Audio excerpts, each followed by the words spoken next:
This is my ride this morning to Starbucks. A spectacular spring morning in Wisconsin. Just a beautiful day, a blessed day. In the distance, you can see the Capitol building here in Madison. God has given us a beautiful world to live in. There is beauty everywhere. But our world is broken. There is sin, suffering, tragedy. I'm going to talk about that a little bit.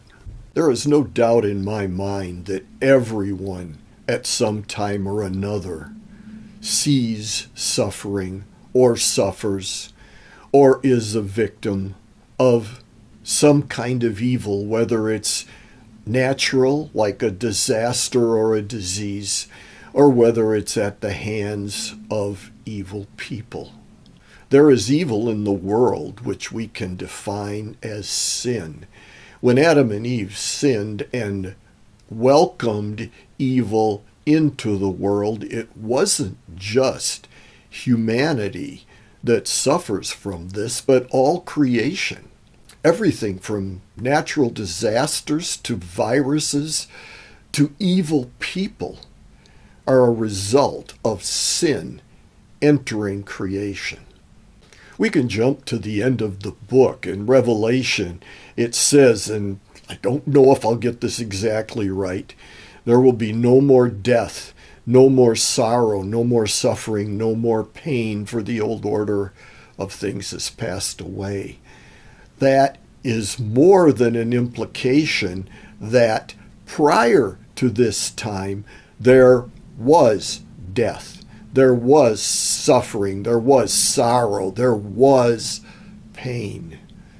That's the time in which we live now. In a lecture by Dr. Brian Thomas, I heard that every generation of us human beings adds 100 genetic defects to the genetic defect load. There are a lot of implications to that I won't get into, but what it does say is we are not getting better. We as a race are deteriorating. The survival of the fittest thing in evolution that supposedly drives life to advance is just plain wrong. That's a little bit of rambling. Let me go to some accounts in Scripture. One that always caught my mind was Jesus healing the lame man at the pool of Bethesda.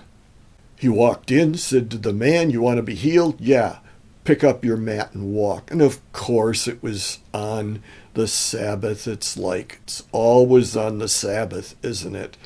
So the Pharisees came in and they ripped on the man because he was carrying his mat, which was not allowed on the Sabbath. Yeah, forget that he was lame and now he could walk. No, he was carrying his mat. So they grilled this guy. What happened? This guy came in here. He told me pick up my mat and walk. So I picked up my mat and walked. So sue me. They said, who was this guy? I don't know. He came, he left. There was the woman with the issue of blood who was healed, and Jesus said, your faith has made you whole. But here, it wasn't faith. The guy didn't even know Jesus. Jesus healed him. But there were all kinds of sick, lame, whatever people around the pool of Bethesda.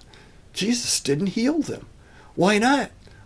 Why didn't he come in and say, everybody, you're good, go. No, he walked in, healed one man, and left. Here's another thought. Jesus raised a widow's son. He raised Jairus' daughter, a 12-year-old girl. He raised Lazarus after he had been buried for 4 days. But then you know what happened? They all died. Everyone that Jesus raised died again. because we live in a world of sin and death. And the issue isn't really God fixing everything, because he's going to fix everything. He promises that in Revelation. All of this tragedy that we face now, all of the sadness, is going to go away. So the issue isn't him fixing it. The issue is him fixing it now. The issue is our living with the sin and death and sadness and tragedy now. Yeah, thinking about Hebrews chapter 11, we call that the Hall of Fame of faith. By faith, this person, by faith, that person. But you get toward the end of that chapter, and the writer to Hebrews talks about other great saints of faith who didn't have it so well. And they are in the Hall of Fame of faith. But look what happened to them. And I'm sure that the writer has specific people in mind when he describes those things. That's reality. That's living in a fallen world. And the faith is not because of what's going on now. The faith is in spite of what's going on now, looking to the promise that God has given us, that this will end. Polycarp, one of the early church fathers, reputed to have been installed as the Bishop of Smyrna by John the Apostle himself. He was martyred. Look up the details of that. Did Polycarp deserve that? I seriously doubt it. There's so much. I could go on and on. And the thing is, I don't have the answer to the why of any individual situation in this time. My friend here had a tragedy in his life, losing his baby sister. I lost my baby sister later in life, but she deteriorated from, we believe, Lewy body dementia over a period of about 10 years. She didn't deserve that. God's going to fix it. He's just not going to fix all of it now. Sometimes he fixes it. Sometimes he doesn't. We don't know why.